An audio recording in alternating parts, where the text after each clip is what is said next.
The mountains of the dwarves. It's a little cold in the south, but once you get down into the dwarven kingdoms beneath the mountains, then the heat of the earth and of the dragon who lives down there will keep us all quite toasty. I'm glad that you chose this, as I'm excited to see what kind of crown you're going to want. Yeah, it should be interesting. I know they have a wide selection of different gemstones and metals and styles for you to choose from. You can pick stuff that really suits you and can really bring out the best. Yeah. Well, the servants are here with your clothing, so I'll just wait here until you're done outside the door, alright? Okay.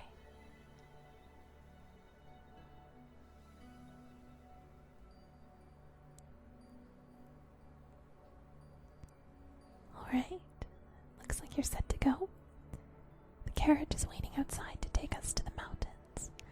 So we'll just get in there and I can tell you a bit more about the dwarves on the way. How about that? Cool. Alright. Follow me, Highness. Here we are. Your carriage is waiting.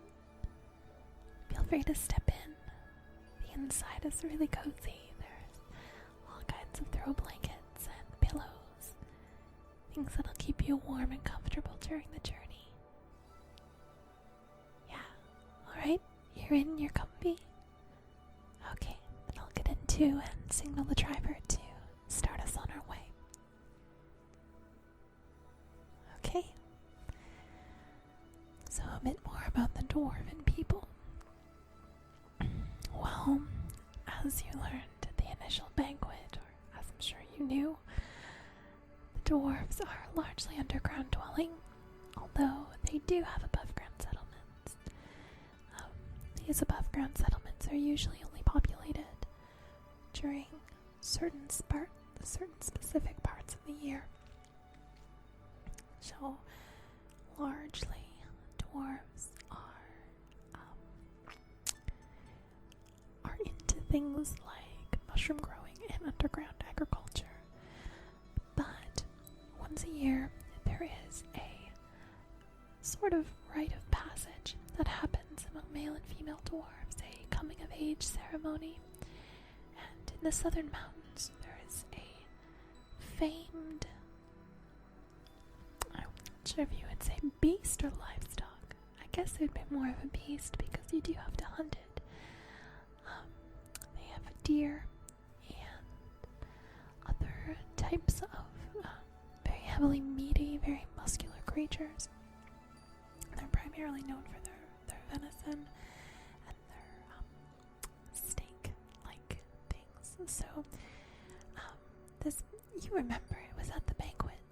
Yeah, you tried some at the banquet. But they go hunting once a year at this coming of age, and you kill one of these creatures and prepare it, and that is a sign that you're an adult. So most of the overground dwarven settlements are used for this once-a-year hunting expedition.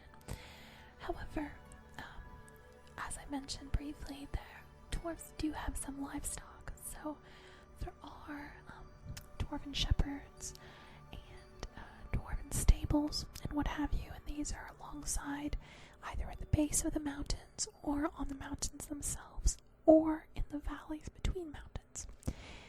And there will be dwarves that live in these settlements mostly year-round, although generally in the colder winters they will go back to the underground kingdom to stay warm. So what we're going to be seeing today is going to be largely in the underground portion. So the dwarven cities are famed for their brilliance. And that sounds very strange, because when you're underground, you don't think of light very often. In some cases, this light is not artificial. They do have skylights built into some wealthier homes, and also in certain buildings of high-ranking nature, such as governmental housing and certain public libraries, universities, anywhere where lots of dwarves gather and where things of importance happen. But for the most part, dwarven cities are lit with torches, as is to be expected in the underground setting. And what makes dwarven cities so brilliant is their use of gemstones to mimic the light of the outside world. So, in certain rooms or certain areas or caverns, the dwarves will actually have specifically colored gemstones that will reflect the light of the torches and create this beautiful, colorful ambiance that really makes you feel like you're in another world, but not one that is in any way devoid of the comforts of the outside world, but one that is beautiful in its own unique way.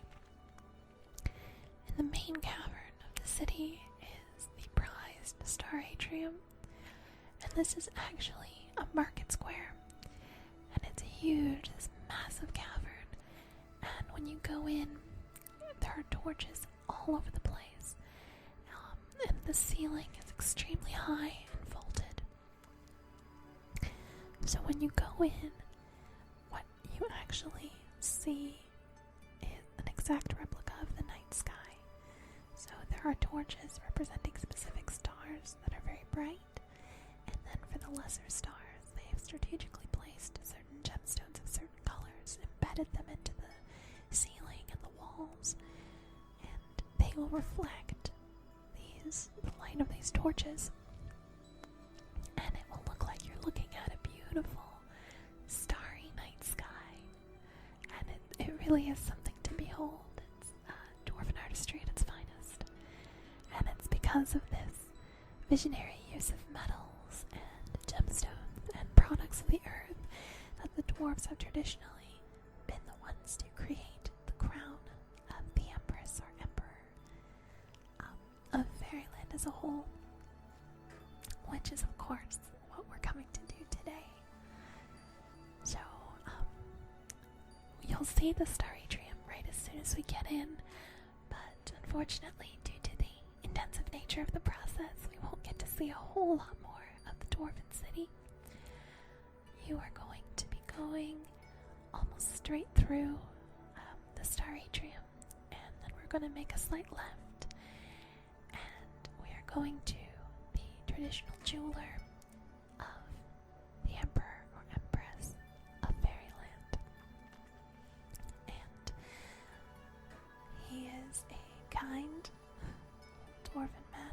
Doesn't speak much, so I assume I'm going to be doing most of the talking. But he is renowned for his ability to just make metals and gemstones feel like they're alive. He does more private commissions as well, but he is most known for being the crown craftsman of the entire world of Fae. Yeah. Well, I think that's about it, and it also looks like we're starting to arrive. Yeah, you can see the entryway carved out of the mountain if you look out the window. Yeah, it's beautiful. Stonework is another major achievement of the dwarves, and most of the greatest buildings in the main cities in all of the provinces are made by the dwarves. They have always been very generous with their skills, and have always been willing to help out any provinces who wanted stonework. Of course, there are exceptions to this, such as the elven kingdoms, which have almost exclusively natural products. And by natural, I mean currently alive and growing to create their buildings. But anyone who wanted stonework can always come to the dwarves, and they'll be happy to help. But here, let's get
So the first order of business is to pick the metal you want your crown to be made of.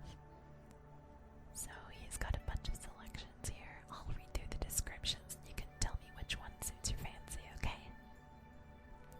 Perfect.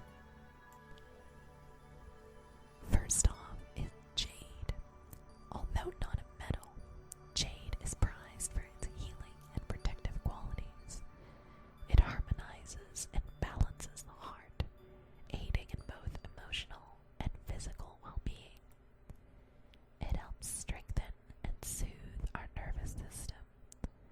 It assists in learning to enjoy physical life. It reminds us to smell the roses, touch someone you love, and share your abundant heart with others. Jade is good for attracting abundance and prosperity, and for broadcasting peace and loving kindness to all in our surroundings. It helps us to receive divine abundance on all levels, and to share that abundance with others in affirmations of plenty. Helps heal scarcity-mindedness, fear of money and poverty, and other symptoms of faith in money as a measure of worth. And if you look at this picture, it's you have a couple different shades. You can get kind of a lighter, mottled looking green, or you have a really, you have a deep green that you can get as well, but it's basically this smooth gold green material. Next up is platinum. Platinum is a beautiful silvery white when pure, and malleable and ductile. The metal is corrosion resistant. In the realm of philosophical elemental alchemy symbols, platinum was revered for its endurance. Platinum represents determination, grit, and seeing our manifestations to completion. It is also considered one of the highest levels of honor one can achieve, ranking even higher than gold, although lower than diamond. Silver is a very ductile and malleable, univalent coinage metal with a brilliant white metallic luster that can take a high degree of polish. It's also slightly harder than gold. It has the highest electrical conductivity of all metals, even higher than copper, but its greater cost has prevented it from being widely used in place of copper. In alchemy, silver is one of the 3 base metals often used as a prima material in the inception of a work. Further, the alchemy symbol of silver is associated with the moon. As such, silver holds philosophical traits of the feminine persuasion, as well as attributes of intuition, inner wisdom, and contemplation. Iron is a most abundant metal, and is believed to be the 10th most abundant element in the universe. In alchemy, iron is representative of the planet Mars in astrology. As such, iron rules physical strength and symbolizes predominantly male energy. It is also noteworthy that the symbol for iron is also one in the same symbol as that of men and male. Philosophically, iron represents a need to temper primal urges, while at the same time embracing the fire within. Gold is a soft, shiny, yellow, heavy, malleable, and ductile transition metal. One of the more valued elements, gold represents perfection in all matter on any level. It also symbolizes the mortal's goal of obtaining perfection in mind and spirit. Gold is arguably the most well-known of all precious metals, and it is one of the most common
most crowns are fitted with gems, and yours will be no exception.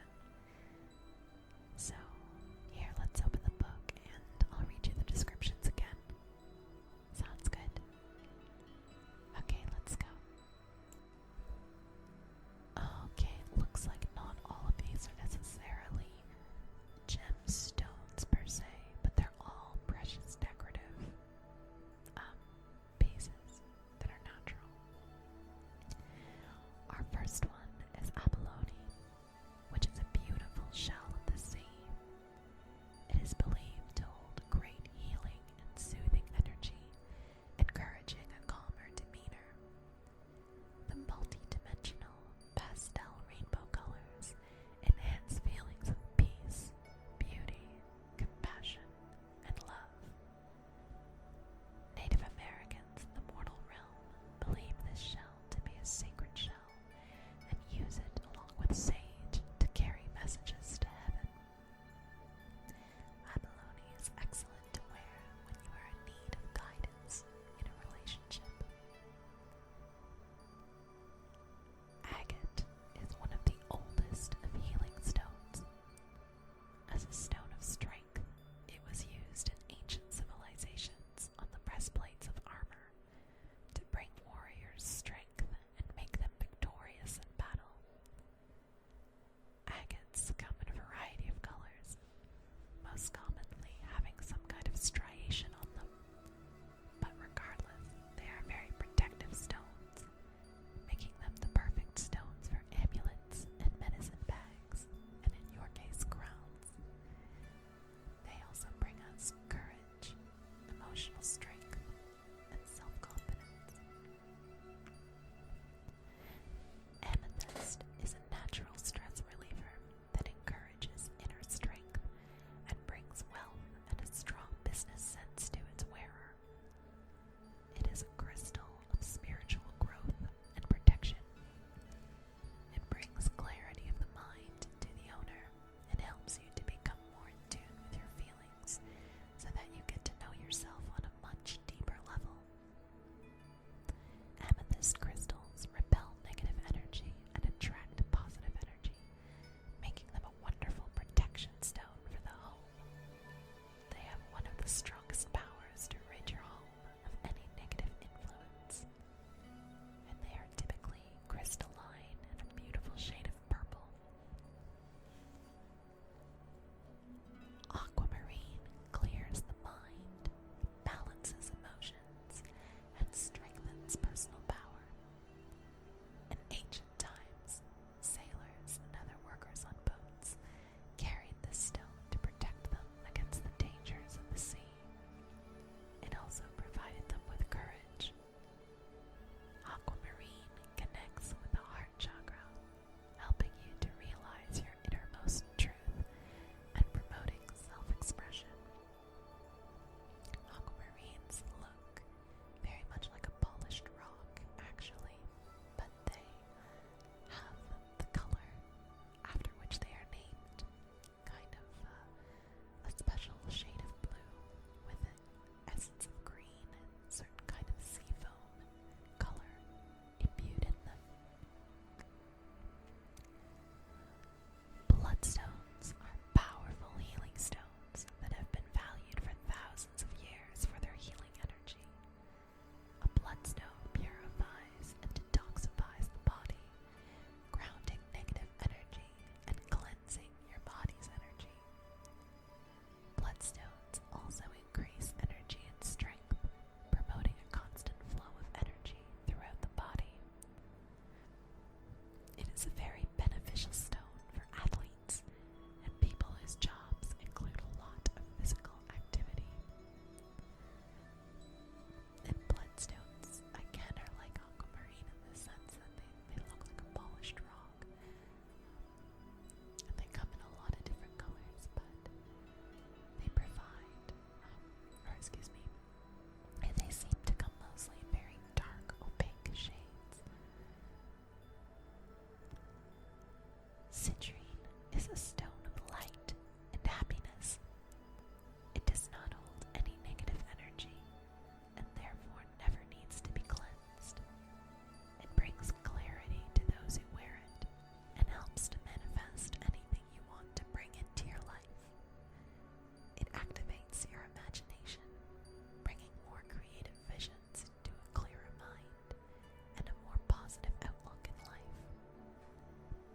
the sun, citrine warms, cleanses, and energizes the body, energizing and strengthening the solar plexus. And citrine is, like it says, a bright orangey yellow colored gemstone.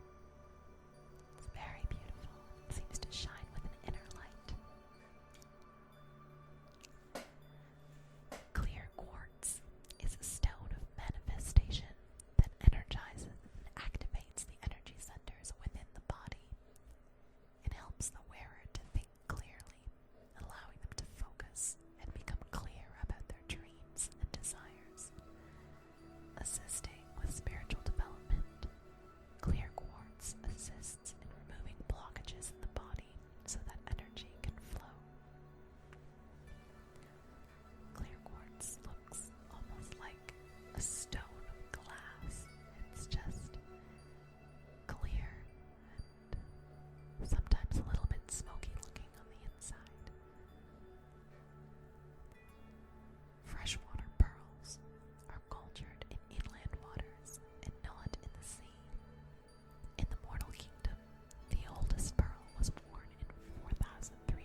is known to alleviate fear, promote prosperity, and good luck, allowing you to see the beauty in everyday things.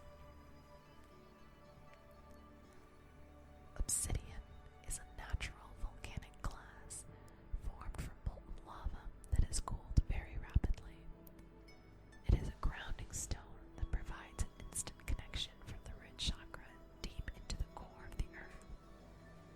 Obsidian helps to clean and remove negative energies and assists in releasing emotions that cause negative energy, such as anger, fear, jealousy, and greed. The jeweler says that if you want, a crown could also be made in obsidian, if you so choose. You don't have to pick now, just let me know at the end if you want to switch to obsidian, but it's totally okay if you want to keep your original choice too. I'll keep reading the descriptions. Onyx is a powerful protective stone that can shield the mind and body from electromagnetic energy. It absorbs and transforms negative energy, helping to prevent that drain of personal energy. Onyx assists with melancholy, the release of negativity and depression. It helps to calm your fears, leaving you feeling stable and secure. And onyx is like a polished stone of black. It's very beautiful. Peridot has been valued for thousands of years as a semi-precious healing stone. It is a high vibrational heart chakra crystal that carries a positive energy, especially helpful for those undergoing traumatic emotional situations. It is a stone for Archangel Raphael and rules the realm of angelic virtues. Peridot has the ability to bring out unconditional love, happiness, and light.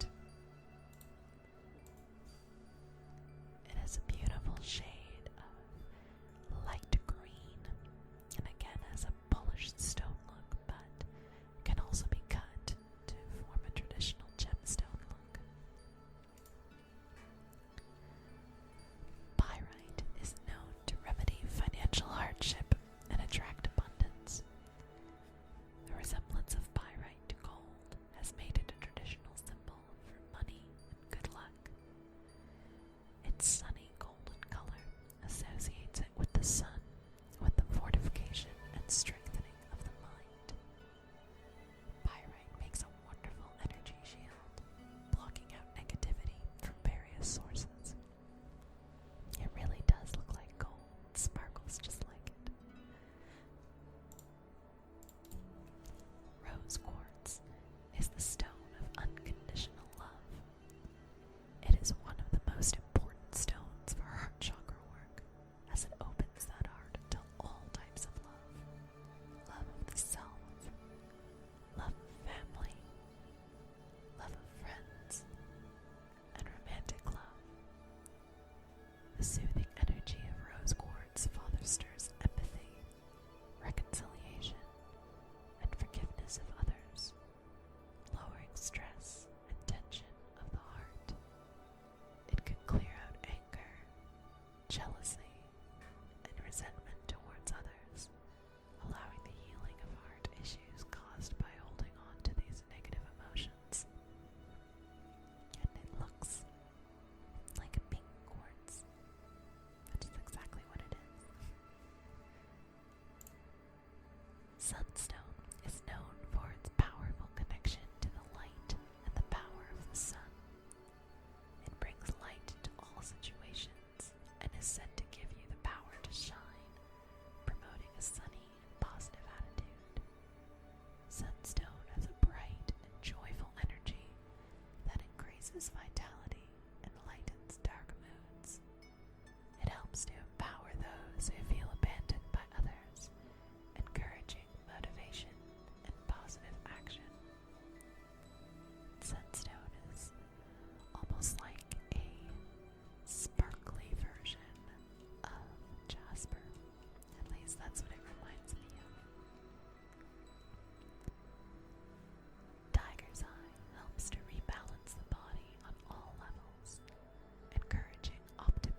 banish sadness and foolish thoughts. It was reputed to bring its owner peace, drive away frightful dreams, restrain lust, and to help resolve disputes. Ruby initiates the sensual pleasures of life. It stirs the blood and stimulates the heart, encouraging one to enjoy being in the physical world. The magnificent and holy sapphire, in all its celestial hues, is a stone of wisdom and royalty, of prophecy and divine favor. It is forever associated with sacred things and considered the gem of gems, a jewel steeped in the history and lore of nearly every mortal religion.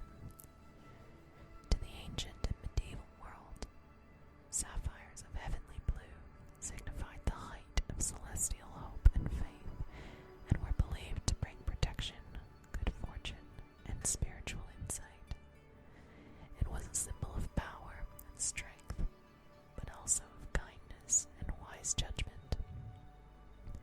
Sapphire is a stone of wisdom, a royal stone of learning, mental acuity, and psychic activation, a seeker after spiritual truth. Its pure blue ray brings order and healing to the mind, lending strength and focus, and an ability to see beneath surface appearances to underlying truths and to utilize that knowledge. It stimulates the throat and third eye chakras, allowing one to access deeper levels of consciousness in order to gain a fuller understanding of self. Though it is a gem of winter, the color of ice, diamonds are a crystal of light. Its high-frequency energy is dispersed into flashing prisms of brilliant fire that typify the sun. It is a spiritual stone, a symbol of perfection and illumination, activating the crown and etheric chakras. It enhances inner vision and stimulates creativity, encourages, creativity, imagination, and ingenuity, opening the mind to the new and possible. Placed on the third eye, a diamond encourages psychic development and is a valuable tool for remote viewing, telepathic communication, and clairvoyance. In addition to its spiritual power, diamonds have an unconquerable hardness and have been known since antiquity as the stone of invincibility, bringing victory, superior strength, fortitude, and courage to its wearer. It is associated with lightning and fearlessness, and for its properties of protection. It is a symbol of wealth and manifesting abundance in one's life, an amplifier of energies, goals, and intent, and is highly effective at magnifying the vibrations of other crystals for healing. Called the stone of successful love, emerald opens and nurtures the heart and the heart chakra. Its soothing energy provides healing to all levels of the being, bringing freshness and vitality to the spirit. A stone of inspiration and infinite patience, it embodies unity, compassion, and unconditional love. Emeralds promote friendship, balance between partners, and they are also particularly known for providing domestic bliss, contentment, and loyalty. Emerald is also a stone of great vision and intuition, associated with the eyes and sight, long believed to foretell future events and reveal one's truths. It is a stone of wisdom, enhancing memory and increasing mental clarity. It combines intelligence with discernment and brings to the conscious mind what is unconsciously known. Emerald also increases focus and intent, activating psychic abilities and opening clairvoyance.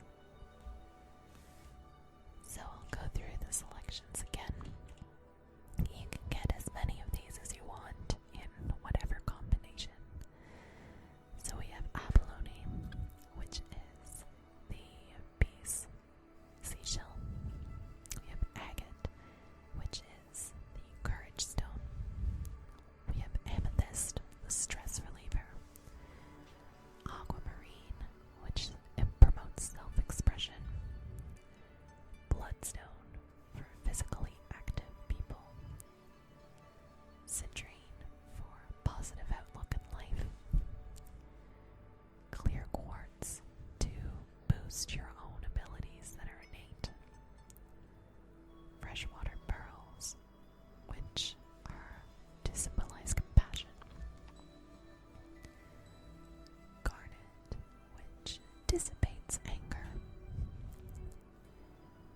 Hematite, which allows you to move past your inhibitions.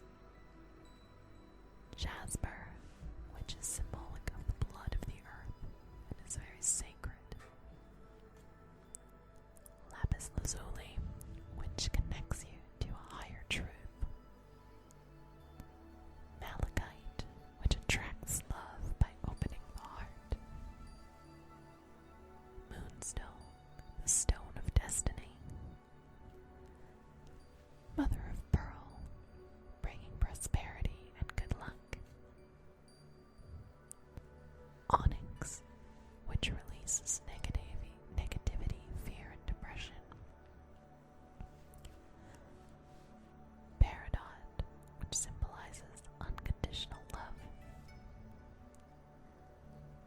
Pyrite, which attracts fiscal good fortune and good finances. Rose quartz, which allows you to also love unconditionally and empowers you to forgive.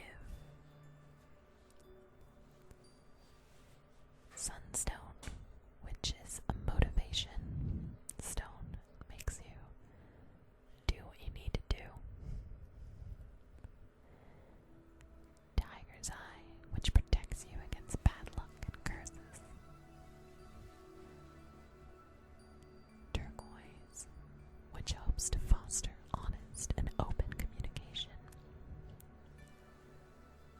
Ruby, the desire and pleasure stone. Sapphire, the stone of wisdom and heavenly knowledge.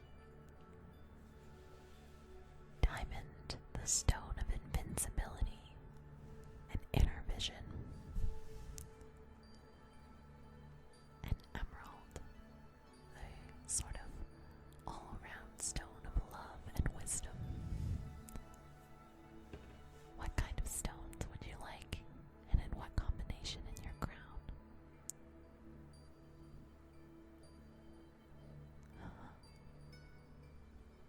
Okay.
coronation ceremony.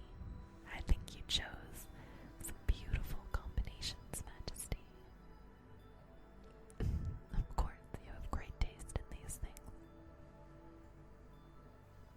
Here, why don't you put on a throw blanket and relax for the ride back? I know it seems silly, but sometimes making all these choices can be tiring. Have a nap. I'll wake you up when